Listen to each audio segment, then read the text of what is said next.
Assalamualaikum warahmatullahi wabarakatuh. Perkenalkan, nama saya Nur Syafaat dengan nomor NIM 2023010136 dari program studi Pendidikan Agama Islam Tarbiyah Al-Khairiyah Citangkil, Cilegon, Banten.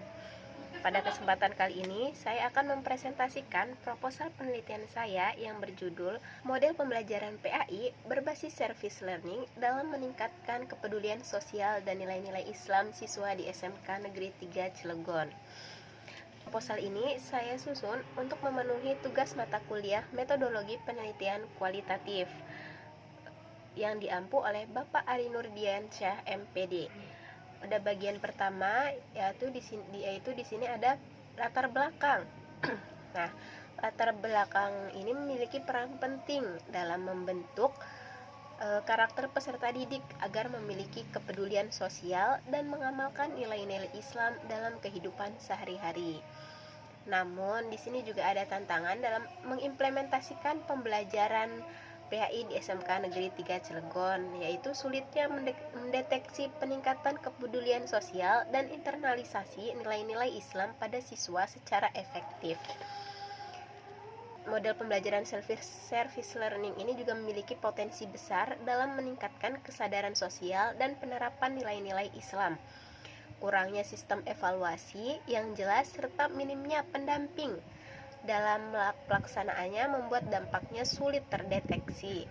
Oleh karena itu, penelitian ini bertujuan untuk merancang model pembelajaran PAI berbasis service learning yang efektif dan dapat terukur sehingga mampu meningkatkan kepedulian sosial serta penerapan nilai-nilai Islam secara lebih optimal di SMK Negeri 3 Cilegon tersebut.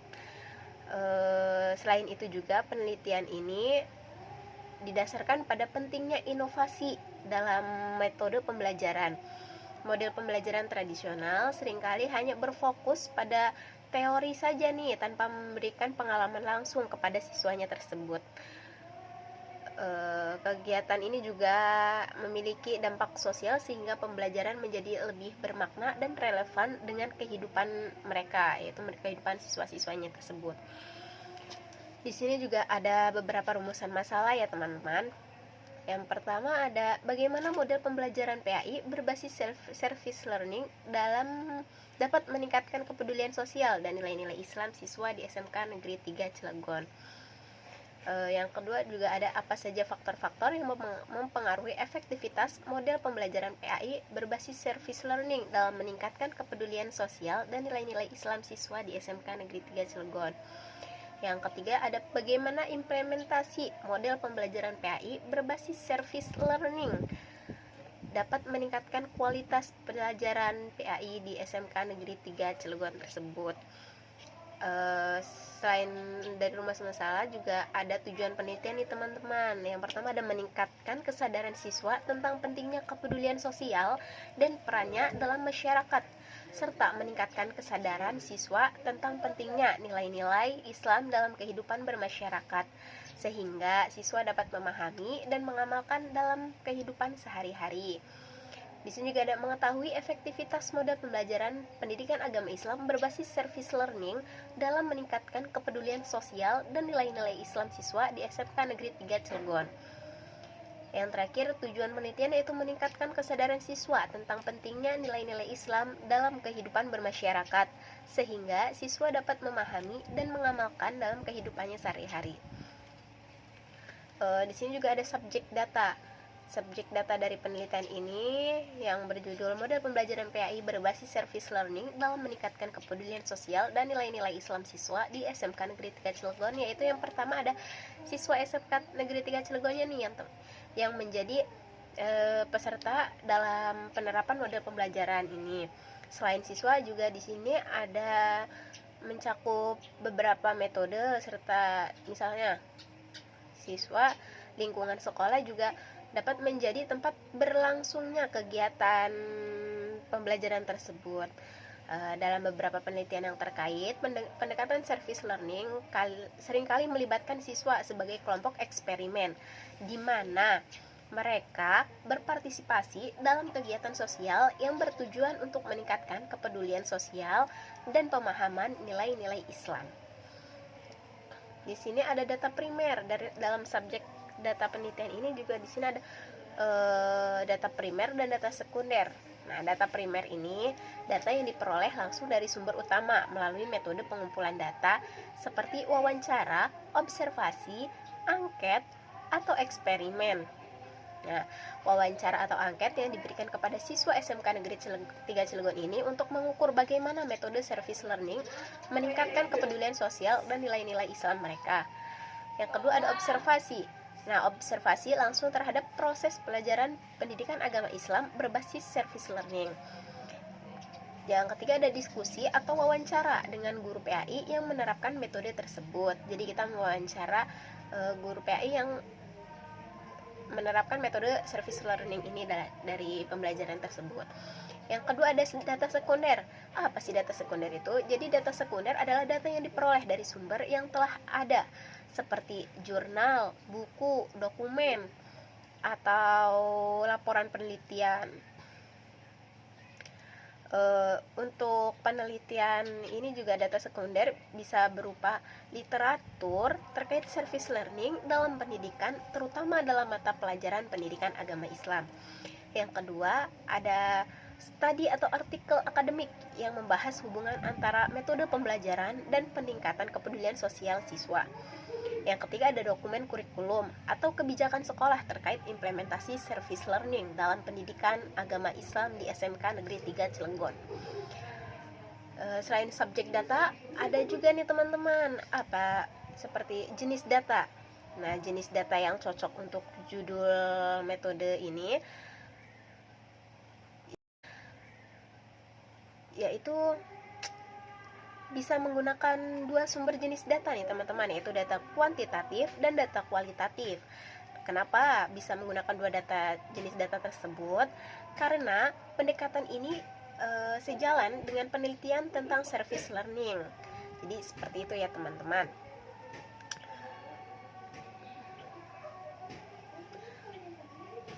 Data kualitatif diperoleh untuk memahami pengalaman dan dampak pembelajaran terhadap siswa secara lebih mendalam.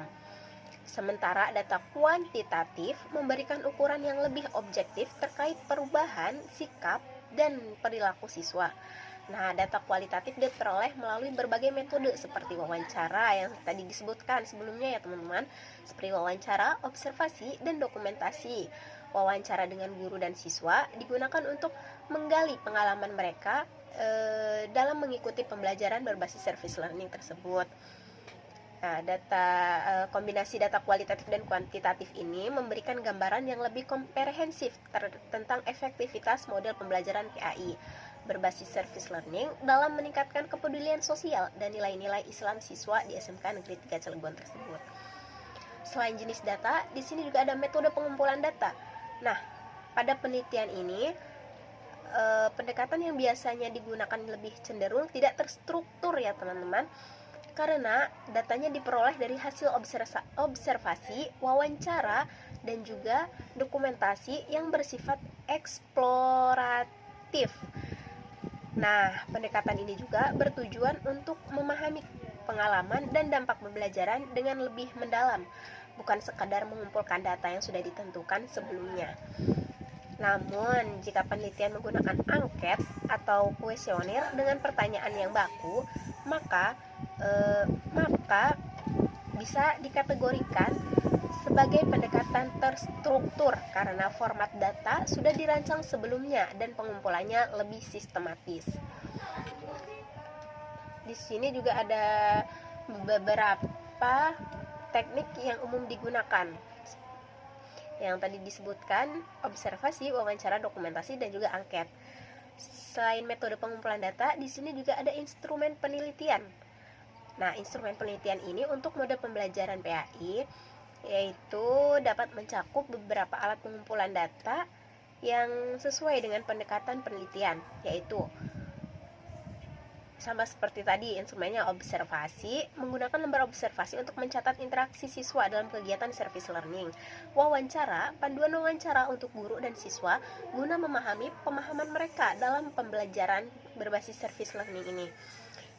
Dokumentasi mengumpulkan catatan pembelajaran, tugas siswa, dan laporan kegiatan sebagai bukti implementasi metode.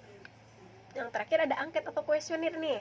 Instrumen ini digunakan untuk mengukur dampak pembelajaran terhadap kepedulian sosial dan nilai-nilai Islam siswa secara sistematis.